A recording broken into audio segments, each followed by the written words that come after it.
কাল যখন সন্ধেবেলা বেরোলাম না, এত যে ভাল লাগছিল, চারিদিকে শুধু ঢাকের আওয়াজ। সব জায়গাতে সরস্বতী ঠাকুর নিয়ে যাচ্ছে, বাড়িতে, স্কুল, কলেজে। আর তখন না নিজের স্কুল আর কলেজ লাইফের কথা খুব মনে পড়ছিল, ভীষণ মিস করছিলাম। এই বিশেষ দিনগুলোতে না খুব মনে পড়ে।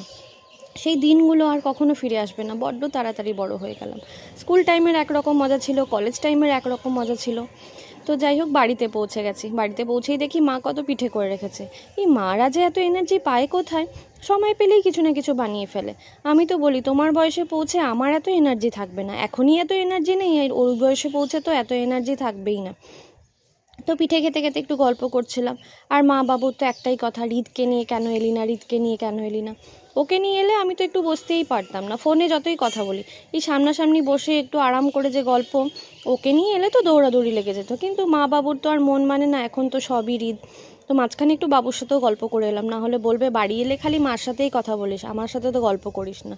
তো যাই হোক, দুজনের সাথেই গল্প করে একটু পিঠে খেয়ে ওইদিকে সুমনেরও অফিস থেকে বেরোনোর সময় হয়ে গেছে। এখন ওর সাথে একটু দেখা করে যাব কিছু কিনতে। আর মার তো একটাই কথা, শাড়ি ঠিক করলি, কি পরবি না পরবি। শাশুড়ি মায়েরও শাড়ি সিলেক্ট করে রেখেছি, মারও করে রেখেছি, নিজেরও করে রেখেছি, এবার জানি না কোনটা পরবো। তো যাই হোক, সুমন অফিস থেকে বেরিয়ে গেছে, একসাথে মিট করে চলে গেলাম একটু ঘরের জিনিস কিনতে। আর ঈদেরও পাঞ্জাবিও কিনবো।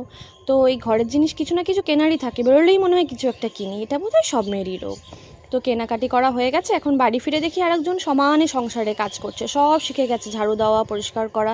আর আমার কোনো চিন্তাই নেই, এক হাতে দুধের প্যাকেট আর এক হাতে ঝাড়ু করছে।